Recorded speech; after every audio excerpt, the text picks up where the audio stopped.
Genesis 39.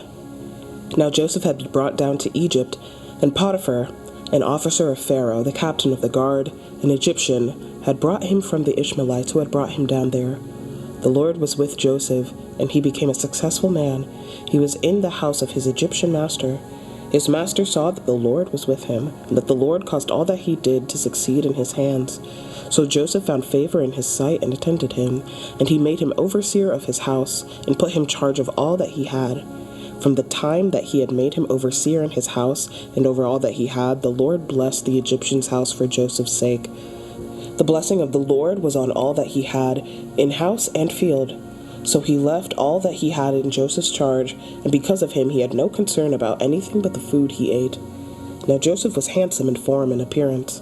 And after a time his master's wife cast her eyes on Joseph and said, "Lie with me." But he refused and said to his master's wife, "Behold, because of me my master has no concern about anything in the house, and he has put everything that he has in my charge. He is not greater in this house than I am, nor has he kept back anything from me except you, because you are his wife. How then can I do this great wickedness and sin against God?" And as she spoke to Joseph day after day, he would not listen to her, to lie beside her, to be with her.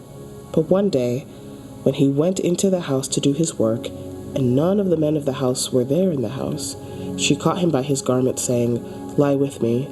But he left his garment in her hand and fled, and got out of the house. And as soon as she saw that he had left his garment in her hand, and had fled out of the house, she called to the men of her house and said to them, "See, he has brought among us a Hebrew to laugh at us. He came in to me to lie with me, and I cried out with a loud voice. And as soon as he heard that I lifted up my voice and cried out, he left his garment beside me and fled and got out of the house." Then she laid up his garment by her until his master came home, and she told him the same story, saying, "The Hebrew servant, whom you have brought among us, came in to me to laugh at me. But as soon as I lifted up my voice and cried, he left his garment beside me and fled out of the house."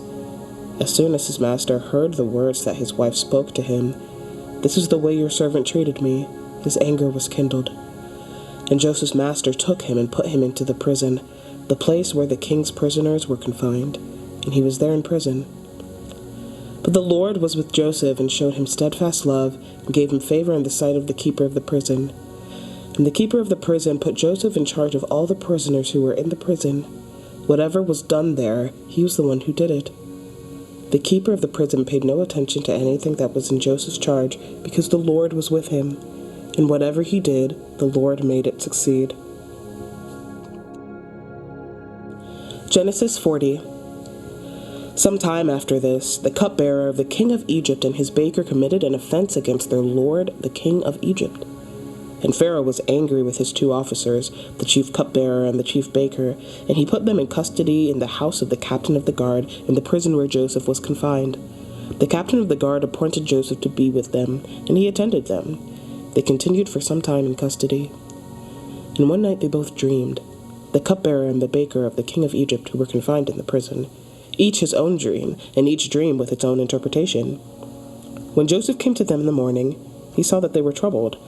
So he asked Pharaoh's officers who were with him in custody in his master's house, "Why are your faces downcast today?" They said to him, "We have had dreams, and there is no one to interpret them." And Joseph said to them, "Do not interpretations belong to God? Please, tell them to me." So the chief cupbearer told his dream to Joseph, and said to him, "In my dream there was a vine before me, and on the vine there were 3 branches. As soon as it budded, the blossoms shot forth, and the clusters ripened into grapes. Pharaoh's cup was in my hand, and I took the grapes and pressed them into Pharaoh's cup, and placed the cup in Pharaoh's hand." Then Joseph said to him, "This is its interpretation. The 3 branches are 3 days. In 3 days Pharaoh will lift up your head and restore you to your office, and you shall place Pharaoh's cup in his hand as formerly, when you were his cupbearer. Only remember me when it is well with you, and please do me the kindness to mention me to Pharaoh, and so get me out of this house. For I was indeed stolen out of the land of the Hebrews, and here also I have done nothing that they should put me into the pit." When the chief baker saw that the interpretation was favorable, he said to Joseph, "I also had a dream. There were 3 cake baskets on my head, And in the uppermost basket there were all sorts of baked food for Pharaoh, but the birds were eating it out of the basket on my head. And Joseph answered and said, This is its interpretation. The 3 baskets are 3 days. In 3 days Pharaoh will lift up your head from you and hang you on a tree, and the birds will eat the flesh from you. On the 3rd day, which was Pharaoh's birthday, he made a feast for all his servants, and lifted up the head of the chief cupbearer and the head of the chief baker among his servants. He restored the chief cupbearer to his position, and he placed the cup in Pharaoh's hand. But he hanged the chief baker, as Joseph had interpreted to them.